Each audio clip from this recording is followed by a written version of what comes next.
Most men misunderstand what emotional safety actually is. They think it means being agreeable, always available, constantly reassuring her that she's wanted. But emotional safety doesn't come from excess attention. It comes from emotional stability.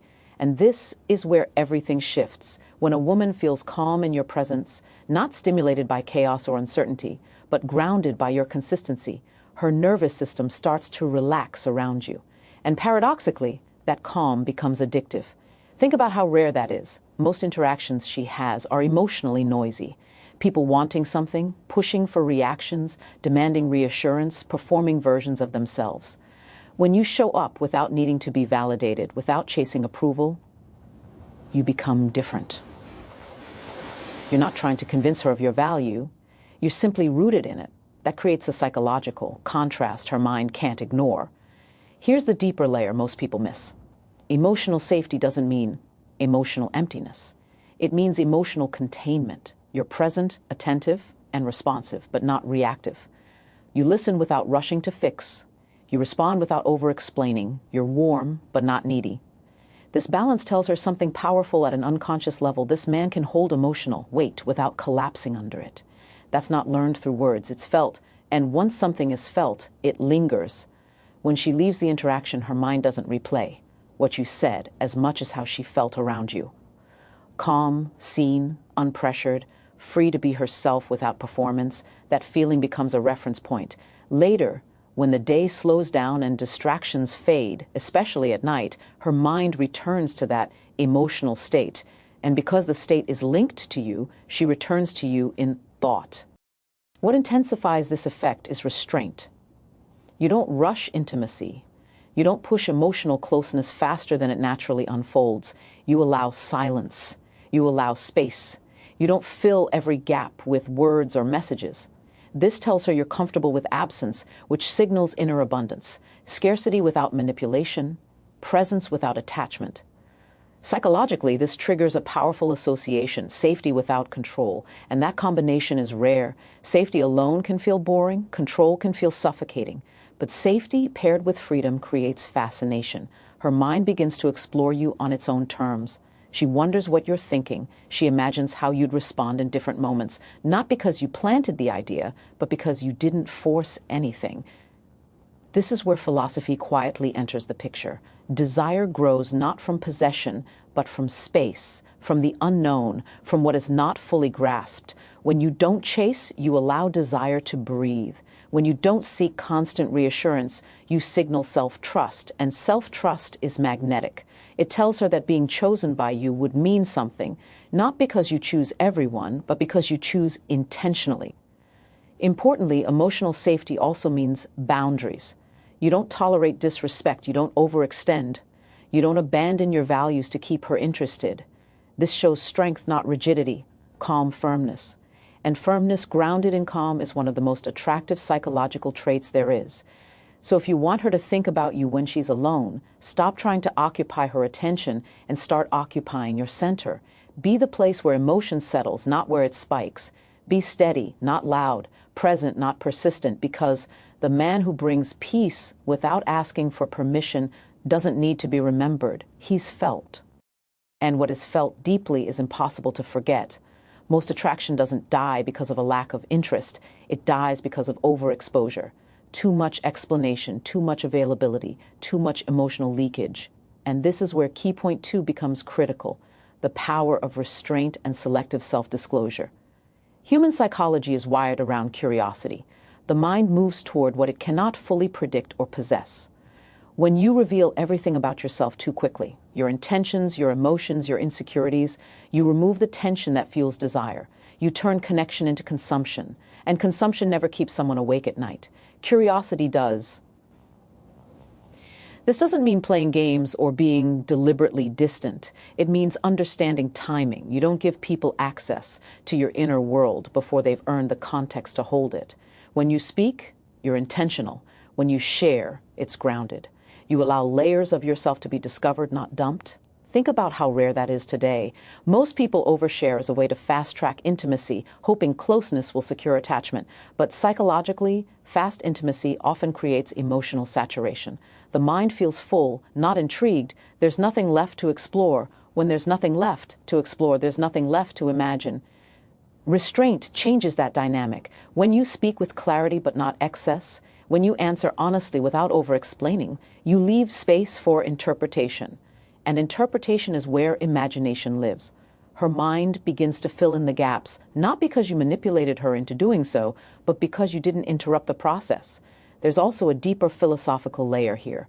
Self-restraint signals self-mastery. It shows that you are not governed by impulse, anxiety, or the need to be understood immediately. You're comfortable being partially unseen. That comfort communicates confidence at a nonverbal level, and confidence that doesn't announce itself is far more powerful than confidence that demands recognition.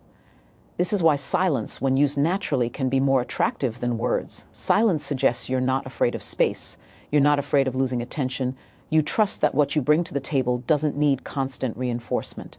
And that trust creates psychological gravity. People lean in toward what stands firm without effort. When a woman encounters this, something subtle happens internally. She feels relaxed, but also mentally engaged.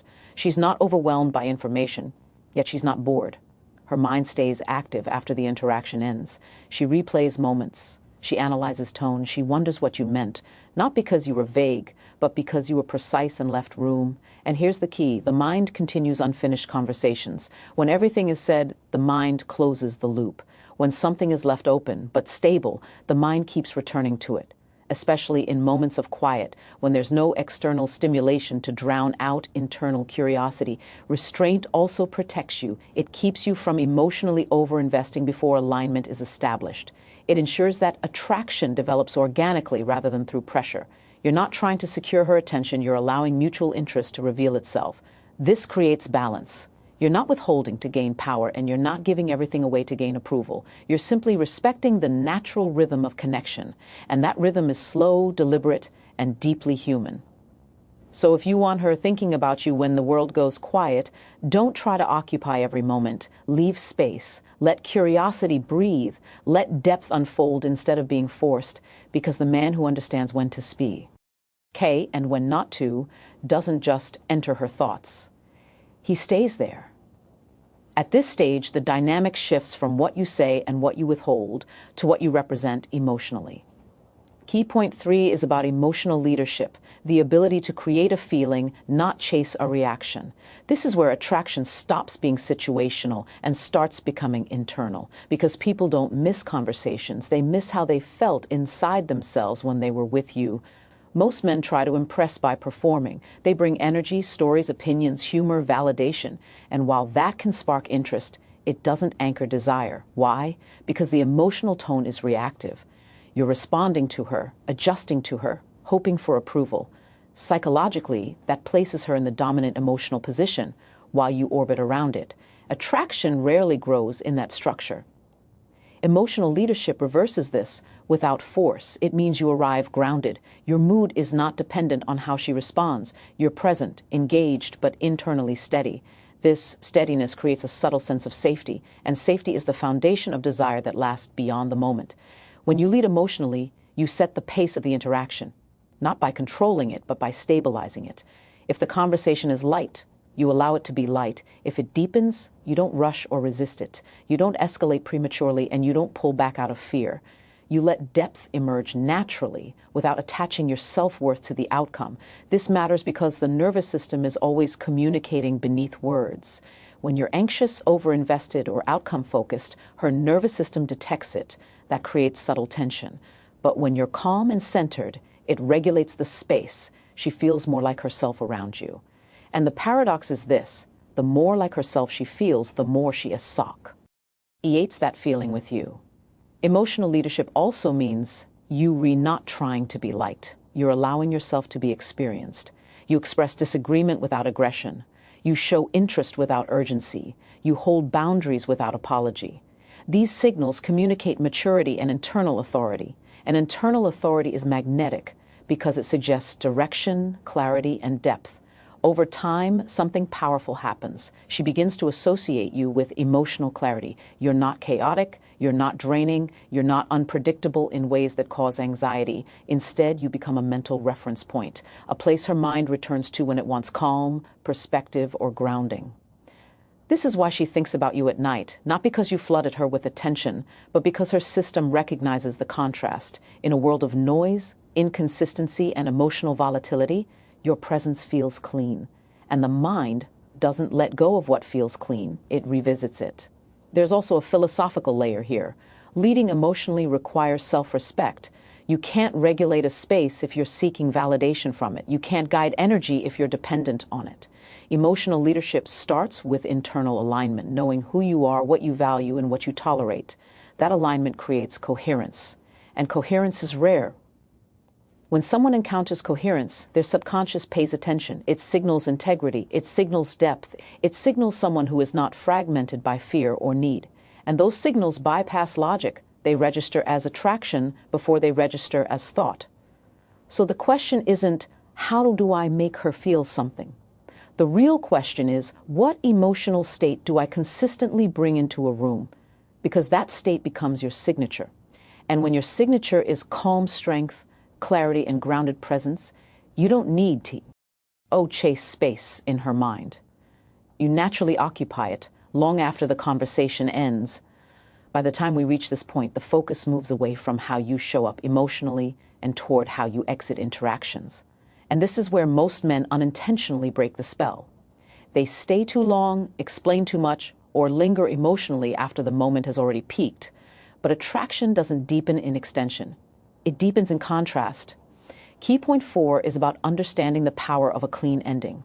The human mind doesn't remember experiences evenly, it remembers peaks and endings. This is basic psychology. If the ending is weak, anxious, or needy, it retroactively dulls the entire interaction. But if the ending is confident, unforced, and slightly incomplete, it creates cognitive residue. Her mind keeps working after you're gone. Most men think leaving early signals disinterest. In reality, overstaying signals emotional dependence. When you know when to step back, when the energy is still warm, the conversation's still alive, you communicate self-control. And self-control is interpreted as value. Not because you're playing games, but because you're not driven by fear of loss. A clean ending doesn't mean coldness, it means clarity. You don't fade out awkwardly. You don't over-explain why you're leaving. You don't ask for reassurance. You simply close the interaction with the same grounded presence you brought into it. This allows the emotional arc to remain intact. Psychologically, this activates something powerful, the Zeigarnik effect. The brain fixates on unfinished experiences more than completed ones. When an interaction ends while still emotionally engaging, the mind continues it internally. She replays the moment. She fills in the silence. And in doing so, she keeps you alive in her inner world. This is why men who dominate a woman's thoughts are rarely the ones who are always available. They're not distant, they're deliberate. Their presence has rhythm, and rhythm is attractive because it mirrors confidence in one's own life. Philosophically, this point is about non-attachment. When you are overly attached to being liked, chosen, or desired, you unconsciously cling, and clinging collapses polarity. But when you are anchored in your own direction, you can step away without anxiety. That communicates abundance, not in women, but in self. A strong exit also signals trust in the connection. You're not afraid that distance will erase you. You assume that if the interaction had substance, it will echo. That assumption alone elevates your position because people trust those who trust themselves. And here's the deeper layer most people miss. When you end interactions well, you give her space to miss you. Desire needs absence the way sound needs silence. Without space, everything blurs. With space, contrast sharpens. This doesn't mean disappearing or withholding affection. It means not flooding the moment with unnecessary follow-ups, explanations, or emotional leakage. You let the moment breathe. You allow the experience to settle. When you do this consistently, something shifts. She begins to associate you with emotional completeness rather than pressure. Interactions with you feel satisfying, not draining. And satisfaction is what the mind seeks to revisit. Over time, this creates a pattern. She starts anticipating your presence instead of being overwhelmed by it. Anticipation is where imagination lives, and imagination is far more powerful than certainty. So remember this, attraction doesn't grow because you stayed longer. It grows because you left well. End with strength, not scarcity. Leave space, not doubt. Because when you know how to walk away with calm certainty, you don't disappear from her mind. You become clearer in si. Date. Now we move into a point that separates short-term attraction from deep, lingering attachment. This is where things stop being about moments and start being about identity. How you are experienced over time, not just in flashes of chemistry. Key point 5 is about emotional consistency paired with unpredictability, and that balance is what keeps a woman thinking about you long after the interaction ends. Most men misunderstand consistency. They think it means constant messaging, constant availability, constant reassurance. But psychologically, that kind of consistency numbs the nervous system. There's no contrast, no tension, no reason for the mind to stay engaged. Real consistency isn't about frequency, it's about emotional reliability. When you show up, you're grounded. When you speak, you mean what you say. When you act, it aligns with your values. That kind of consistency creates safety. At the same time, unpredictability creates fascination. Not chaos, not hot and cold behavior, but depth. You're not easily summarized. She can't reduce you to a pattern she's already mastered. There are layers to you that unfold gradually, not all at once. This is what keeps the mind curious. The female psyche, especially in romantic contexts, is highly responsive to emotional contrast. Safety allows attraction to settle, but mystery keeps it alive. If you're only mysterious, she never relaxes. If you're only safe, she eventually disengages. The men-women obsess over instinctively balance both. They are stable without being dull, present without being predictable. Philosophically, this balance reflects a centered man, someone who is rooted in himself, yet open to growth. You're not performing to maintain interest, and you're not rigid in your routines. You live a life that evolves, and that evolution is felt. This is where lifestyle matters more than lines. When you're E has direction, work you care about, challenges you pursue, principles you live by. You naturally introduce unpredictability. Not because you're trying to be interesting, but because your focus isn't fixed on her reactions. You are in motion, and motion attracts attention. Emotionally, this does something subtle but powerful. She begins to associate you with progress.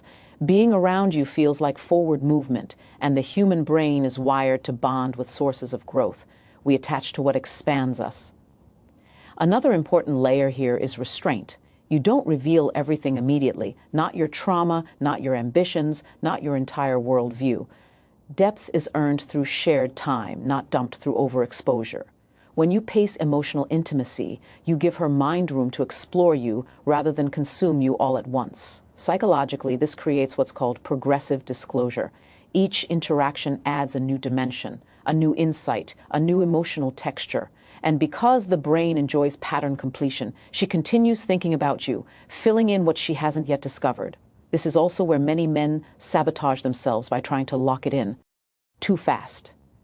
They rush certainty because uncertainty makes them anxious. But attraction thrives in tolerated uncertainty. When you're comfortable not knowing exactly where things are going, you signal emotional maturity. And maturity is magnetic. Over time, this balance of consistency and unpredictability does something remarkable. She stops just reacting to you and starts imagining you. She wonders how you think, how you'll respond, what you'll do next. And imagination is the doorway to attachment. So the takeaway here is simple but not easy. Be solid, not repetitive. Be intriguing, not erratic. Let your presence feel reliable, but let your life remain in motion. Because when a woman feels both safe and stimulated in your orbit, you don't just cross her mind, you stay there. This final point brings everything together because it's not about what you do anymore, it's about who you become when no one is watching. Key point 6 is about emotional self-containment, the ability to desire without needing, to care without clinging, to be present without chasing.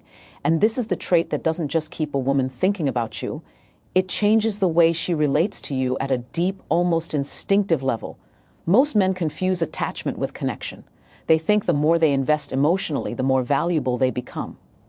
But psychologically, value is not created by effort alone. It's created by independence. When a man's emotional state is stable regardless of a woman's reactions, it signals something rare, inner authority. And inner authority is deeply attractive because it suggests safety, leadership, and strength without force. Emotional self-containment means your sense of worth isn't outsourced. You don't look to her texts, her moods, or her validation to regulate how you feel. You enjoy her presence, but you don't require it to feel whole. That absence of need, REM, removes pressure from the interaction. And when pressure disappears, attraction has space to breathe. From a psychological standpoint, this triggers what's known as autonomy attraction. Humans are drawn to those who possess internal regulation because it mirrors emotional maturity. When a woman senses that you're emotionally grounded, her nervous system relaxes. She doesn't feel responsible for your happiness. And paradoxically, that freedom makes her more willing to invest emotionally. There's also a philosophical dimension here. A self-contained man understands that love is not possession, it's resonance. You don't try to hold on to people out of fear of loss. You allow connection to exist without gripping it. This non-attachment doesn't make you cold, it makes you centered, and centered energy is unmistakable. This is where many men unintentionally repel attraction by over-explaining, over-texting, or overreacting. These behaviors aren't wrong morally, but energetically they signal dependence. They communicate, I need this to work, and need, when felt too strongly, collapses polarity. Instead, emotional containment looks calm. You listen more than you explain. You respond rather than react. You allow silence without rushing to fill it. And in those spaces, something powerful happens. She begins to lean in emotionally. The female psyche is highly sensitive to emotional tone. When you're regulated, present, and unhurried, it creates contrast with the chaos most people bring into relationships. That contrast stands out. You become a place of clarity in a world of noise, and people naturally gravitate toward clarity. This also explains why absence works, but only when it's genuine, not disappearing as a tactic, but having a life that doesn't orbit around her. When you step back without resentment or anxiety, it communicates trust in yourself and in the process. That trust is contagious. Over time, this shifts the dynamic. She starts to feel that you are the emotional constant, not because you were always there, but because when you are, you're fully grounded. She knows what she gets: presence, depth, stability, and the human mind attaches to what feels steady in an unpredictable world. At its core, this final point is about mastery, self-mastery. When you lead your emotions, instead of being led by them, you naturally become someone others want to follow, not chase. So as everything comes together, remember this: attraction isn't built by forcing desire, managing outcomes, or playing roles. It's built by becoming so rooted in yourself that others feel safer, more curious, and more alive in your presence. When you no longer need to be remembered, that's when you become unforgettable.